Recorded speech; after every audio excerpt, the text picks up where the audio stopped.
Hey gang, AV here. Welcome to my review of the Boss Fight Studios Vitruvian Hacks Mighty Steeds Goldie figure. Here she is out of the packaging. I had an issue with my Zorro Mighty Steed Tornado where the leg had broken off. So now, from now on, the horses, I open them up and I heat them up before I mess with the joints. I didn't have any issues with my Kickstarter stuff, but I did have an issue with that one horse, so I do recommend that you do that with your horses from now on. Just because, you know, when a horse breaks its leg, you got to shoot it, and it'd be a shame to have to shoot it right out of the box. So anyway, this is the box that Goldie came in. She's got a window here, a window up top. Just has her name right there in the bottom. Some pictures of the Mighty Steeds, including Goldie herself. 3 other Mighty Steeds right there. Also, the other Mighty Steeds that are currently available, as well as the accessory kits that you can also buy, including saddles, armor, wings, etc., etc. Legal stuff on the bottom. And that's about it for the packaging. As far as accessories are concerned, she comes with a display base, which is about, we'll say about 5 inches long. It has 2 holes in it, one that you can see through and one that you can't. The one that you can't is to facilitate her to display arms. Now, these are made from a pretty rigid plastic. They do flex a little bit, but it's the kind of plastic that gives me the impression it's going to crack and break if you don't support it properly when you apply any pressure to it. So when you install this thing, you definitely want to get down close to the ball joint and really, there you go, until you hear a click, and now it's in there. If you did it from up here, it's going to flex and break on you, so you don't want that to happen. But anyway, I should have been paying, there we go. Should have been paying attention to where the arm was. So anyway, this is the display base. It also comes with a shorter one in case you just want to have her standing static. But that's the rearing base right there, so that you can put Goldie up and have her rearing up. It works decent, but not the greatest. But anyway, here is Goldie herself, as you can see.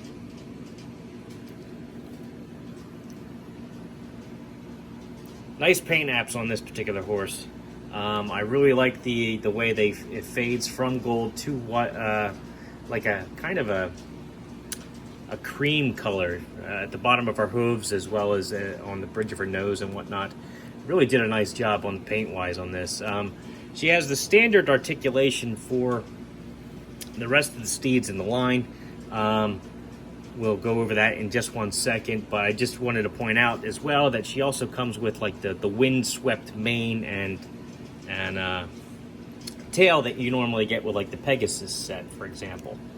So she's in perpetual gallop, you know. But anyhow, as far as articulation goes, we'll start from the head. Now her head is on a ball joint, so you can get some twist from side to side a little bit to get some expression out of her. It's also on a hinge, so you can actually get it to go up quite a ways, as well as down. Her neck is also on a ball joint, which allows a decent range of motion there. Pops off a little easy, but so she can point her head up. She can also point her head down, especially if she's in full stride like that. You cannot get her down close enough to the ground to drink, however, so she will die from dehydration, unfortunately. Here are her legs. Kick her legs up about like this, back about that far. Full rotation here at the I guess you'll call that the elbow. She can flex out a little bit at that joint too, I forgot to mention. Excuse me. She can bend it back. Straightens out. Her hoof. Full rotation there. Can bend down. And it can bend up. Same for both front legs. Back legs. These, believe it or not, can actually do a full 360 if you're careful.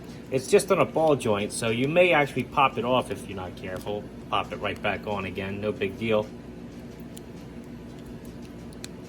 but it also enables you to flay it out a little bit and in. She has a hinge here that allows her to kick her leg back about that far and forward about that far. Also, it's pegged in there, so it allows for a full 360 rotation. She has an elbow here on the back legs. Sorry, is that on camera? An elbow there, so it prevents a full 360-degree rotation with the back leg. However, as you can see, you can get it all the way around except for that. Flatten it out, bend it forward about that far, and same for the hoof right here, full 360 degrees, kick it back about that far, and forward about that far. Very good articulation with legs. And last but not least, you also have the tail, which consists of a ball joint with a hinge and 2 pegs on either side, so you can get a full rotation at the body itself. You get the hinge, which you can rotate from because of how it's constructed, and you can also rotate the tail itself on the hinge. So basically get the tail wherever you want it to go. Let's get her standing. We'll do some size comparisons now. She is a 1/18 scale horse, if I didn't mention it already. So we're going to do size comparisons with 1/18 scale figures, starting off with, as always, the classic G.I. Joe, 3 3/4 inch. Because of his T-bar and the fact that he's an older figure, I won't be able to really get him sitting on here, but you get the idea. Here, oh, come on now. You need to cooperate. We're in the middle of a video. Do you want to go back in the box? You'll go back in the box. All right, there we go. So here's Vintage Collection Luke Skywalker. Never actually got him to try to sit on this thing. Let's see here. Where's his knee joint? There you go. Oh my. Actually, yeah, there you go. Sits on there pretty decent. Boss Fight Studio blank. Obviously, this is the exact figures that these horses were intended for, and they size up perfectly with them. They really did a good job scaling these things. They really did. And you can get him sitting on there no problem as well.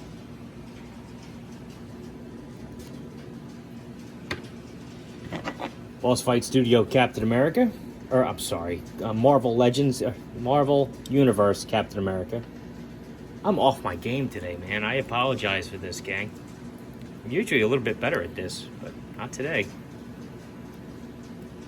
Probably get him sitting on there, no problems either, yeah. A modern G.I. Joe figure, Dollar General Cobra Trooper.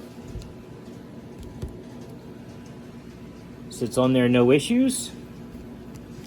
Standing up next to him. And last but not least, 1/18 scale Master Chief, who's actually taller than the horse. Now that's just a little silly, but hey. So all in all, it's pretty standard steed for the line. Standard articulation. I do like to paint. And for diversity as far as your ranks are concerned, for your knights, once you put some armor on her, just having the different color underneath, the gold color and all, it'll help her stand out a little bit different. Make it look less generic on your shelf, which is what I like. These, if you haven't dipped your toe in this particular aspect of the 1/18 scale, you should. I mean, they did a very, very good job with these horses. Very good job. And with the armor and the saddles and whatnot. If you need a horse for any of your characters, like maybe your Chicken Fried Toys or Dime Novel Legends, or the or even like your World War II George Patton had a horse, you know, look no farther. I mean, these are awesome. So anyway, this has been AV. If you like this video, check out my channel where I have other Mighty Steeds reviews as well as 1/18 scale figures. If you like what you see there, then please subscribe, and as always, thanks for watching.